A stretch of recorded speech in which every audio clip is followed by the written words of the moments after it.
J-O-H-N-L-U-B-A-S. He is the Commanding General of the 3rd Infantry Division. Sergeant Woods, you good? Okay, you're all set up? Okay. I know we got some folks that are going live at like right at 3:30, so we'll hold tight to the timeline. About 5 minutes.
Hey, I'm going to go ahead and give my opening comments and we'll turn it over to General Lubis. Good afternoon, ladies and gentlemen. My name is Lieutenant Colonel Angel Tomko. That's spelled A-N-G-E-L. Last name is Tomko, T-O-M-K-O. And I'm the spokesperson for the 3rd Infantry Division. Today we're here to discuss the incident that took place earlier today on the north side of Fort Stewart installation at the 2nd Armored Brigade Combat Team footprint. In just a moment, I'm going to introduce you to Brigadier General John Lubis. That's spelled J-O-H-N,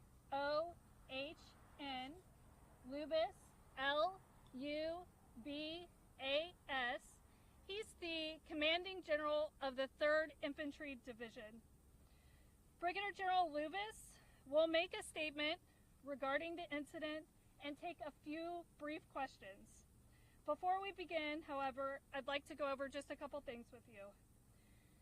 We have limited time for questions given that this is an ongoing investigation, and we may not have all the information that we can share, but we will try to be as transparent as possible. We will not release the name of any victims until the next of kin notification has been complete. We will not speculate as to any intentions, motives, or backstories, given that this is an ongoing investigation. When you ask your questions, we ask that you please give your name and the affiliation in case we need to do a follow-up. And it's a little hard to hear, so please speak up so that General Lubis can hear you and that you can hear him. Thank you, ladies and gentlemen. I will now turn it over to General Lubis.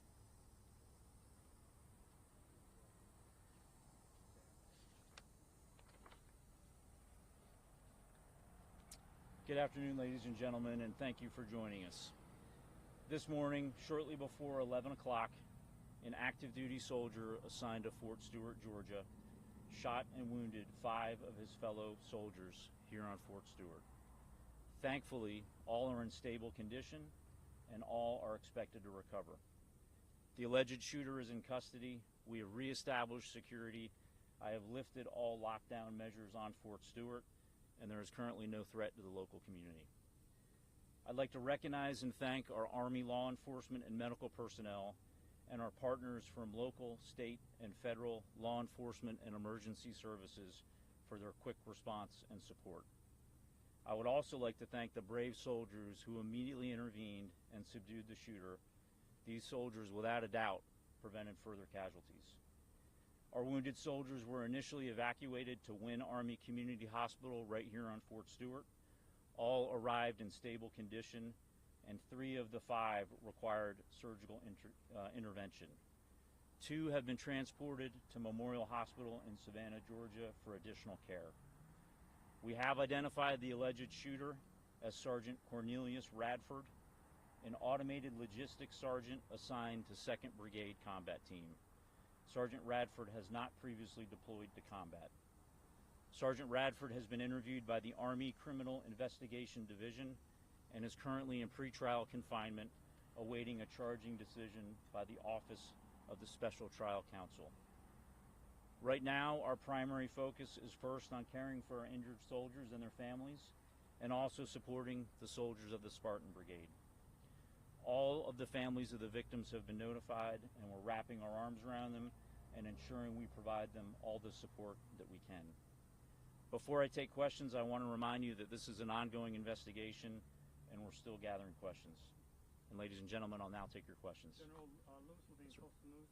Can you give us what unit he was assigned to and how long he served in the Army? If you didn't mention it. Yeah, he is assigned to one of our sustainment units here in 2nd Brigade Combat Team at Fort Stewart, and I will have to confirm how long he served with us.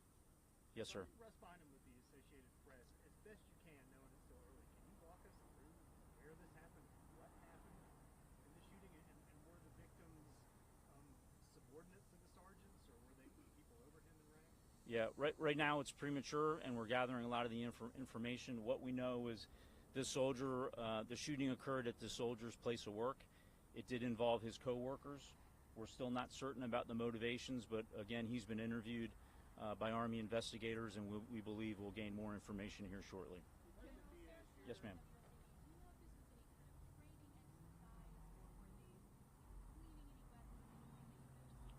No, ma'am. We don't have any reason to believe it had anything to do with a training event. Other than that, I can't state the motivations for this soldier. We've heard that the shooter may have been from Jacksonville, Florida. Are you able to confirm that? We also heard that he had maybe been arrested for DUI recently. Yeah, at this point, I can't confirm where he's from. We can follow up on that. I do believe he was arrested locally for a DUI. That was unknown to his chain of command until the event occurred, and we started looking into the law enforcement databases. Robin, now from the current, can you tell us whether or not that was a military weapon or whether this was a personal weapon that the person brought on base? Yes, ma'am. I can confirm it was not a military weapon, and we believe it was a personal handgun. Yes, sir.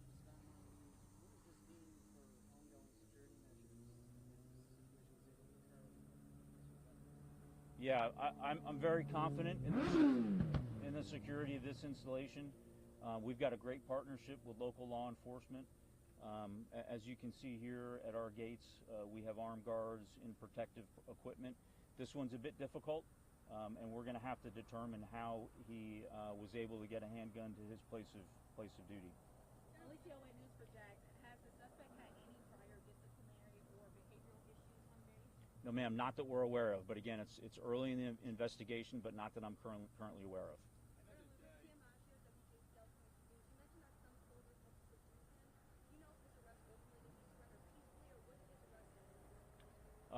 I don't have the details on that, but I know that his soldiers in the area that witnessed the shooting immediately and without hesitation tackled the soldier, subdued him, that allowed law enforcement to then take him into custody. And we've had time for one more question. I know that you can't speak to the motivation, but if this turns out to be some situation where somebody had extremist beliefs or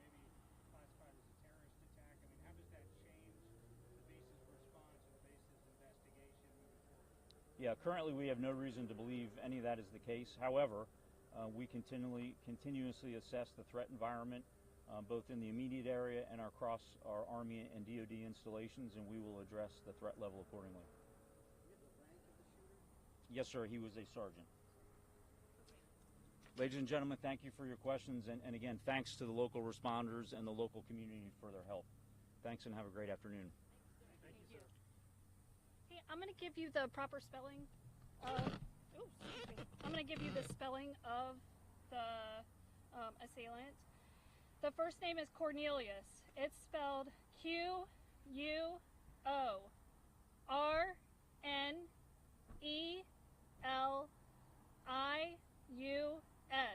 Last name is Radford. R-A-D-F-O-R-D.